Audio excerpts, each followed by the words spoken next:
Mesdames et messieurs, bonsoir et merci de regarder RTI 1. Il est 23 heures. Voici le titre de ce journal.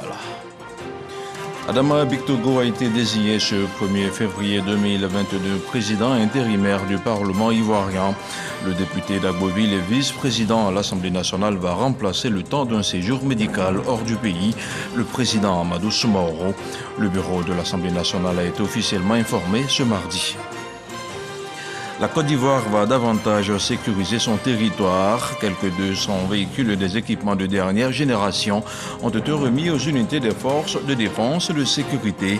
Des équipements qui permettront à notre armée d'améliorer sa capacité de réaction face au terrorisme et au grand banditisme. Et puis la situation restait confuse à Bissau ce mardi 1er février. En début d'après-midi, des tirs ont retenti dans le secteur du palais du gouvernement. Le président Omaro Sissoko Embalo ainsi que son premier ministre Nuno Gomes Nabiama et des ministres s'y trouvaient pour un conseil extraordinaire. Une tentative de putsch déjouée par l'armée bissau-guinéenne. Voilà pour les titres. Merci de regarder RTI 1. Adama Bictogo va momentanément assurer l'intérim d'Amadou Soumaoro, président de l'Assemblée nationale. Je vous le disais il y a quelques instants en ouverture de cette édition. C'est le bureau de l'hémicycle qui l'a annoncé ce mardi au cours d'une rencontre. Une information portée à la connaissance de l'opinion nationale et internationale. Les précisions de Walter Amadou Ouattara. Rotonde du palais de l'hémicycle. Réunion du bureau de l'Assemblée nationale. Au thème de cette rencontre, on retient une seule information. Le bureau de l'Assemblée nationale a été officiellement informé de la décision du président de l'Assemblée nationale, M. Amadou Soumaoro, ayant désigné le vice-président Bictogo Adama en qualité de président par intérim de l'Institut. Aussi, le bureau de l'Assemblée nationale porte-t-il à la connaissance de l'opinion nationale et internationale la présente décision d'intérim. Ainsi dit, le président de l'Assemblée nationale, par intérim, a en charge le plein fonctionnement de l'institution conformément aux tests législatifs et réglementaires. L'intérim prendra fin dès le retour en Côte d'Ivoire du président de l'Assemblée nationale, Amadou Soumaoro, absent du pays pour raison de visite médicale. On reste à l'Assemblée nationale avec la Commission des affaires sociales et culturelles qui a adopté à l'unanimité le projet de loi portant statut de la magistrature.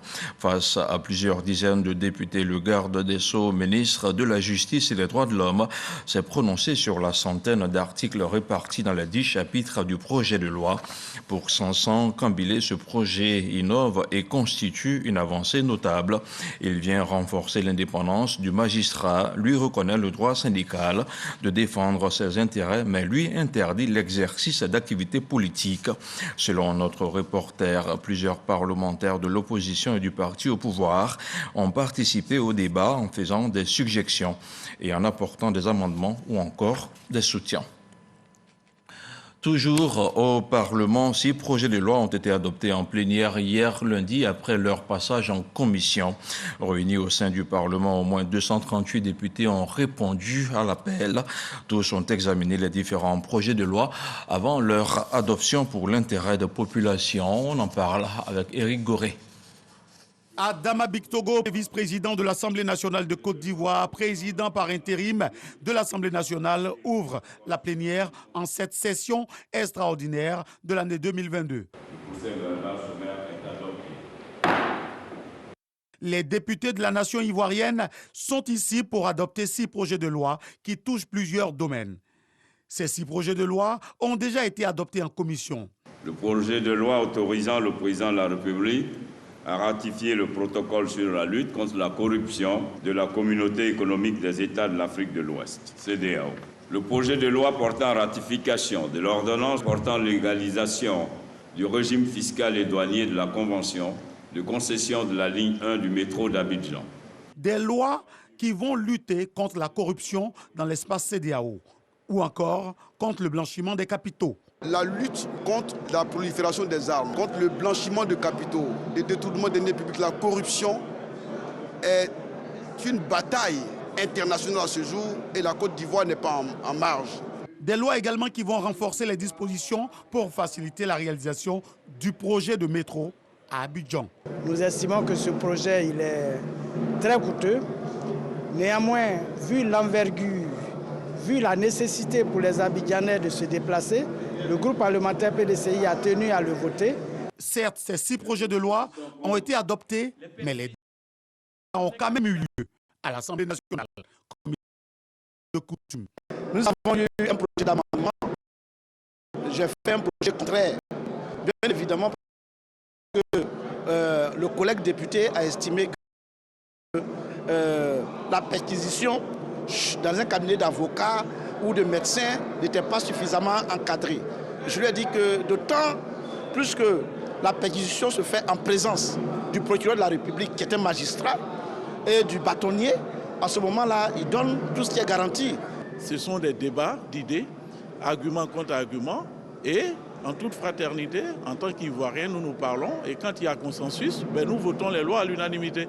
Les députés ont également adopté une loi permettant de signer les accords avec la République française. Le président de la République, conscient des méfaits des actes terroristes, a engagé un budget important depuis l'année 2021 pour sécuriser les zones frontalières du nord de la Côte d'Ivoire et accompagner les populations en infrastructures de base. Des travaux en commission auront encore lieu dans ces jours à l'Assemblée nationale pour plancher sur d'autres projets de loi mettant au cœur l'amélioration de vie des populations de Côte d'Ivoire. On ouvre maintenant le chapitre consacré à la défense nationale à travers son secrétariat exécutif. Le Conseil national de sécurité renforce les capacités opérationnelles des forces de défense ivoiriennes. La gendarmerie nationale, la police, le CCDO et les eaux et forêts ont reçu ce mardi du matériel roulant et des équipements. En toile de fond, il s'agit pour le gouvernement de lutter efficacement contre le grand banditisme. Retour sur le film de la remise avec Abou Sanogo. Le CNS, le Conseil national de sécurité, dote la gendarmerie nationale, la police nationale, le Centre de coordination des décisions opérationnelles CCDO et les eaux et forêts de matériel et d'équipement pour améliorer leur mobilité sur le terrain, pour davantage d'efficacité dans l'accomplissement de leurs missions régaliennes respectives. Ces dons ont été remis par le ministre, directeur du cabinet du président de la République, secrétaire exécutif du Conseil national de sécurité, Fidel Sarasoro.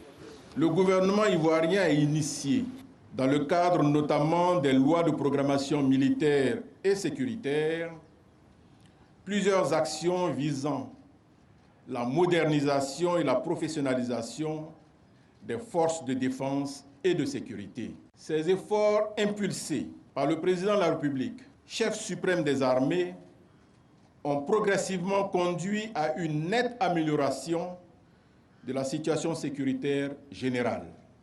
Je voudrais clore en transmettant à nos vaillantes forces le message du président de la République qui les exhorte à faire un bon usage du matériel que le Conseil national de sécurité met ainsi à leur disposition. Le président de la République voudrait les rassurer de l'engagement du gouvernement à continuer d'œuvrer à l'amélioration de leurs conditions de vie et de travail.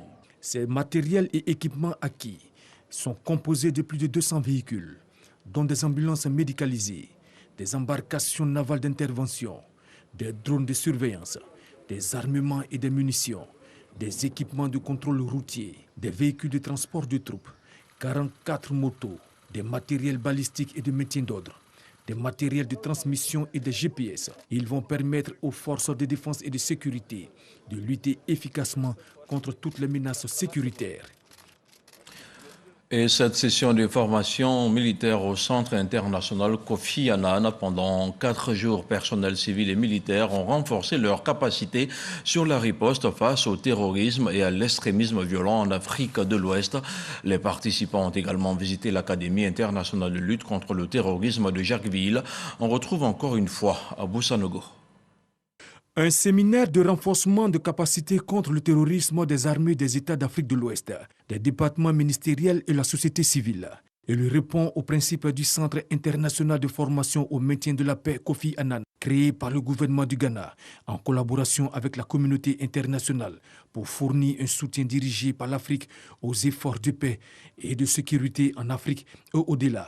D'où le thème renforcement des capacités de réponse des acteurs étatiques et de la société civile sur le terrorisme et l'extrémisme violent dans les États côtiers d'Afrique de l'Ouest. Il faut une lutte concertée. Il faut mettre ensemble les forces. On a compris qu'à ce phénomène-là, qui ne connaît pas de frontières, il faut une lutte ordonnée, coordonnée. Après l'ouverture de la session de formation, les 25 participants se sont rendus à l'Académie internationale de lutte contre le terrorisme. Ils ont pu s'imprégner de ces objectifs de création qui reposent sur 3 piliers, notamment l'école des cadres, l'espace d'entraînement des unités spéciales et spécialisées et l'Institut de recherche stratégique, avec pour objectif de créer une communauté et susciter une culture commune de contre-terrorisme, renforcer les capacités opérationnelles des unités engagées dans la lutte antiterroriste et améliorer la coordination interministérielle de tous les acteurs impliqués. À l'issue de 4 jours de travaux, les participants sont répartis avec des diplômes de participation. La lutte contre le terrorisme ne saurait être efficace sans l'intégration de la coopération, de la coordination et de la collaboration entre tous. La sensibilisation sur ce phénomène des temps modernes ainsi qu'une forte résilience des populations demeure un enjeu primordial. Alors c'est beaucoup important pour nous d'aider les différents pays à renforcer leurs liens de sécurité et à pouvoir combattre cela. Cette session de formation a été organisée par le Centre international Kofi Annan en partenariat avec le Programme des Nations Unies pour le développement et le gouvernement du Japon. On referme le chapitre militaire pour parler maintenant d'économie. La campagne 2022 de commercialisation de l'anacarde sera officiellement lancée le 4 février prochain. Et le prix plancher obligatoire bord-champ du kilogramme de cajou a été fixé à 305 francs CFA par le gouvernement. Mais le défi majeur sera de consolider la place de leader mondial occupée par la Côte d'Ivoire.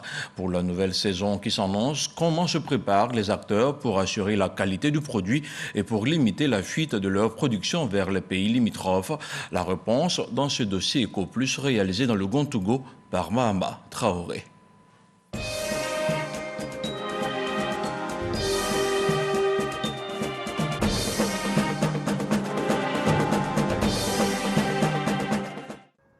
Des anacardiers tutoyant la chaussée, celle qui relie la ville de Bondoukou à celle de Bouna.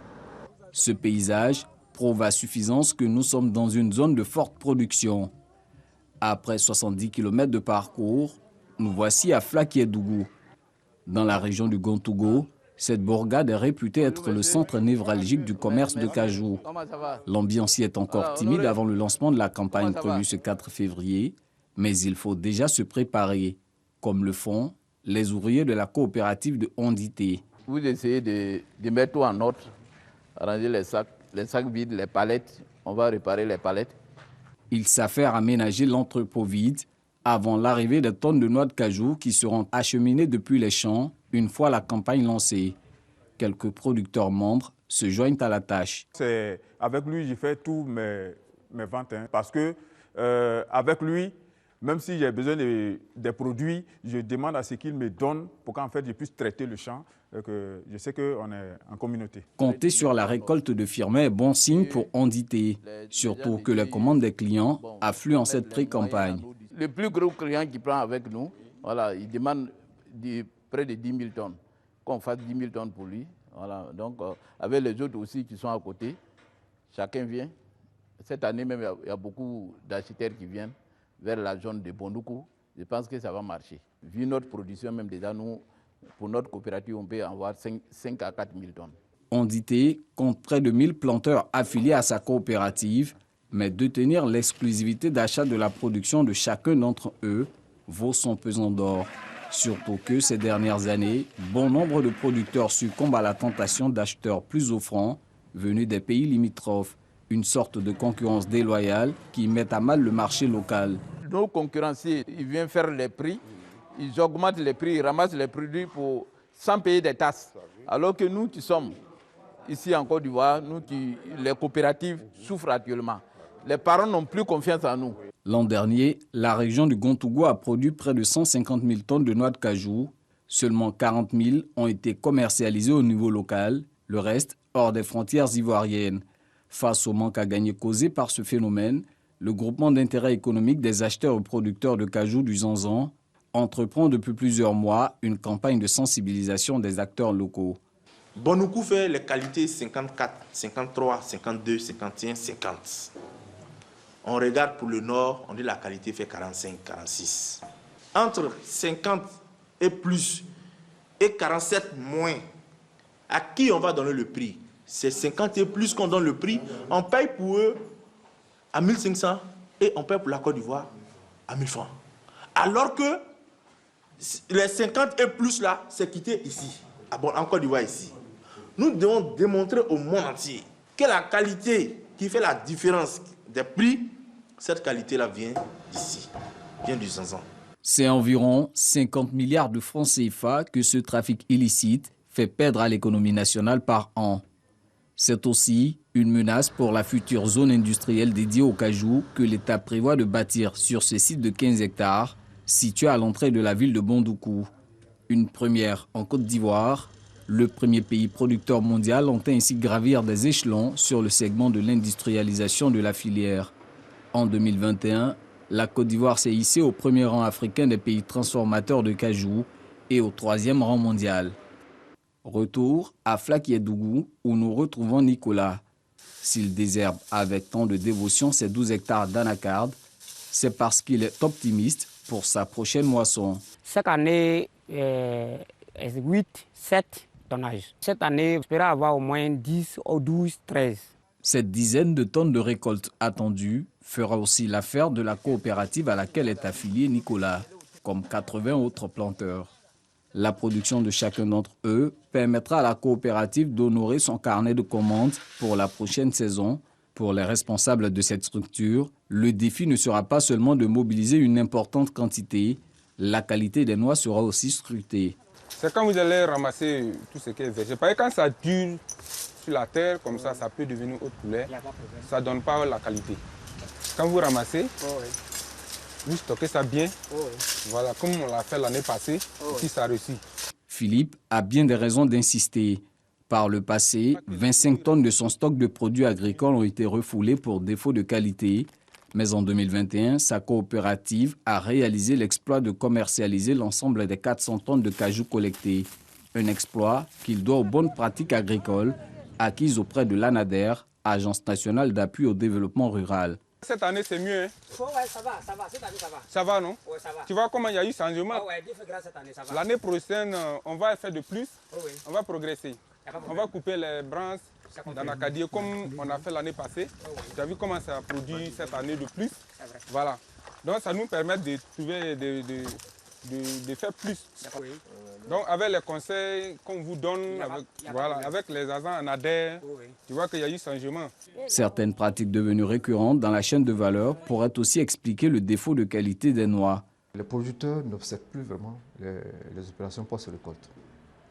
Ils ont tendance, dès qu'ils ramassent, à vraiment vendre le produit immédiatement. Et ça fait que la qualité a pris un coup de nos jours, ça il faut le reconnaître. Pendant le ramassage, les gens ont besoin de la main-d'œuvre. Et cette main-d'œuvre-là qui vient, quelquefois, ne respecte pas vraiment les mesures post-récolte. Peut-être par ignorance ou bien par manque de temps. Le top départ de la campagne 2022 sera donné ce vendredi.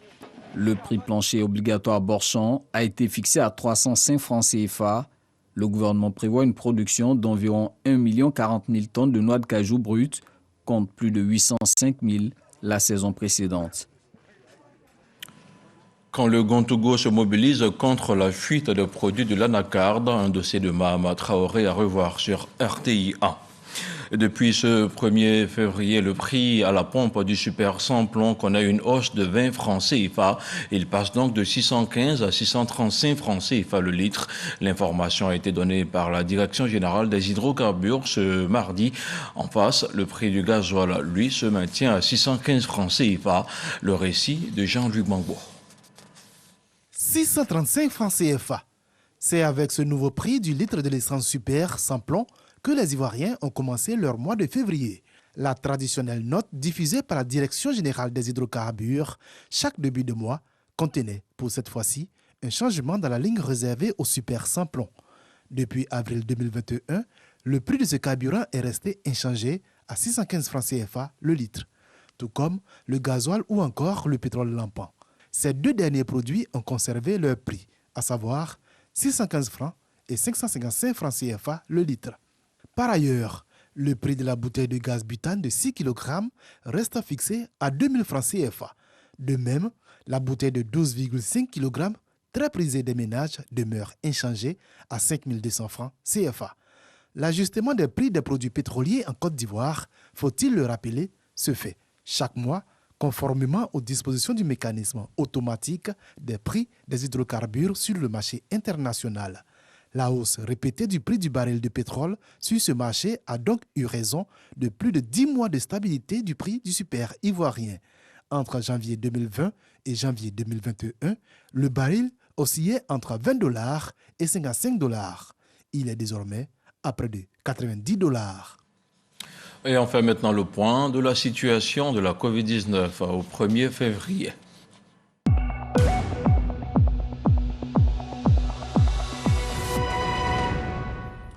Le ministère de la Santé, de l'Hygiène publique et de la couverture maladie universelle a enregistré ce mardi 1er février 65 nouveaux cas de Covid-19 sur 2104 échantillons prélevés, soit 3,1% de cas positifs, 238 guéris et 0 décès. À la date du 1er février 2022, la Côte d'Ivoire compte donc 80 783 cas confirmés, dont 78 209 personnes guéries, 785 décès et 1789 cas actifs. Le nombre total d'échantillons est d'1 360 355. Le 31 janvier, 10 435 doses de vaccins ont été administrées, soit un total de 8 012 408 doses du 1er mars 2021 au 31 janvier 2022. Le ministre de la Santé, de l'Hygiène publique et de la couverture maladie universelle invite toutes les personnes de plus de 18 ans à se faire vacciner dans les centres dédiés. Il rappelle que la vaccination contre la Covid-19 est gratuite et volontaire. L'Organisation mondiale de la santé tire la sonnette d'alarme au sujet de l'explosion des quantités de déchets médicaux, des déchets produits par la pandémie de Covid-19 pour protéger, tester ou encore vacciner les patients. Elle appelle notamment à réduire la consommation de gants en plastique. Au total, plus de 140 millions de kits de tests susceptibles de générer 2600 tonnes de déchets non infectieux, principalement du plastique, et 731 000 litres de déchets chimiques, soit l'équivalent du tiers d'une piscine olympique, ont été expédiés.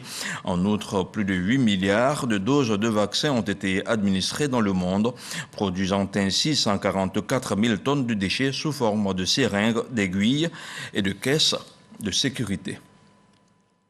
On parle maintenant de cohésion sociale avec le maire de la commune d'Ara qui a rencontré les forces vives de sa localité la semaine dernière. La ministre Arlette Badou-Nguessan est revenue sur le phénomène des congés anticipés et le rôle des forces de sécurité en pareilles circonstances. Le récit de Jean-Marc Adjadji. Ces images d'élèves déchaînés, lapidant des agents des forces de l'ordre au lycée d'Ara pour des congés anticipés avaient choqué plus d'un. Quelques jours après, un véhicule de la CRS détaché à Ara essuyait des tirs de personnes embusquées. Ces deux événements malheureux ont fini par convaincre la première responsable de la commune d'un malaise entre les populations et les forces de défense et de sécurité dans leur localité. Cette rencontre qui a rassemblé toutes les forces vives d'Ara visait un seul objectif, ramener la concorde dans ce département jusque-là connu pour son profond attachement à la paix. Nous sommes dans une cité qui a été reconnu au niveau national par le premier responsable de la Côte d'Ivoire, le président de la République, comme une cité paisible, où nous avons à cœur la recherche, le maintien de la paix et la cohésion sociale. Nous avons la chance d'avoir une compagnie républicaine de sécurité ici, CRS. Si on ne comprend pas leur rôle, on ne comprend pas leur présence, Les forces de l'ordre, les CRS qui sont là, ne sont pas là contre nous. Ils sont là pour nous sécuriser. À la suite de leur maire, les représentants du roi, le chef de terre, les guides religieux, les responsables des femmes et de la jeunesse, tous ont invité leur population, surtout les jeunes, au civisme et au respect de l'ordre établi. Ils entendent, en tant que leaders d'opinion, s'impliquer davantage dans des actions pouvant concourir à une cohabitation pacifique pour un climat social apaisé dans le département d'Ara. Les ressortissants du Denguélé de la commune de Yopougon ont un nouveau chef. Il a été intronisé par le ministre-gouverneur Gaoussou Touré. À l'occasion, il leur a transmis des messages de paix et de cohésion sociale pour le développement de la région. Franck Kodio. À Port-Bouedeux, commune de Yopougon, c'est l'effervescence dans ce quartier. Joie et mobilisation de toutes les couches qui aujourd'hui intronisent leur nouveau chef central. Eladj Bamba Brahima est le nouveau chef central de la communauté Odieneka de Yopougon. Il succède à Eladj Fatouré, décédé en septembre dernier. Les ressortissants du Denguélé insistent sur la valorisation des valeurs coutumières. Il est là, comme il a dit, pour renaître ce que nous avons abandonné, pour faire connaître à nos enfants ce qu'ils ne savent pas de nos traditions. C'est vraiment une satisfaction pour nous et nous apportons notre soutien parce qu'il s'agit d'un des nôtres, il s'agit aussi de notre communauté et c'est un genre de diaspora pour nous. Et autant ils nous soutiennent dans tout ce que nous faisons, autant nous devons en tout cas être présents. Gaoussou Touré, ministre-gouverneur de la région du Denguélé, Diakité Souleymane Kouti et Adama Kone, ex-ministre, sans oublier Issoufou Koulibaly, représentant le maire de Yopougon, parrain de la cérémonie, sont unanimes quant aux valeurs qu'incarne le nouveau chef central. Ils traduisent leur volonté d'apporter leur soutien à celui qui dirige désormais les Odieneka de la commune de Yopougon. Ce qui nous est le plus cher au niveau du Denguélé aujourd'hui, c'est l'union de tous les fils et de toutes les filles, prêts pour la lutte acharnée contre l'extrême pauvreté qui sévit dans le Denguélé. Et pour moi, c'est l'occasion de dire merci à son Excellence Alassane Ouattara, qui aujourd'hui, avec la création du district du Denguélé, nous rend responsables nous-mêmes de notre propre développement. La communauté Odieneka, à travers l'installation du chef qui vient se passer, demande une fois de plus sa maturité, son unité. Vous avez vu que tous les gros cadres du Denguélé sont là aujourd'hui pour assister à cette intronisation, à cette investiture. Les jeunes, tout comme les femmes, expriment des motions de soutien au nouveau chef central ainsi qu'aux autorités municipales. Le ministre Gaoussou Touré a par ailleurs invité la communauté à faire bloc autour du chef afin de contribuer à la réussite de sa mission. L'actualité en bref et hors de chez nous conduit ce soir en Guinée-Bissau où le président Omaro Sissoko Embalo a échappé à une tentative de coup d'État. Nous irons également au Burkina Faso où une délégation de la CEDEAO et de l'ONU a rencontré l'ex-président roch Marc Christian Kaboré. Et puis enfin au Mali où Paris se donne 15 jours pour trancher sur l'avenir de sa présence militaire dans la région. Une sélection de Marie-Laure Goretti commentée par Alexis Ouedraogo.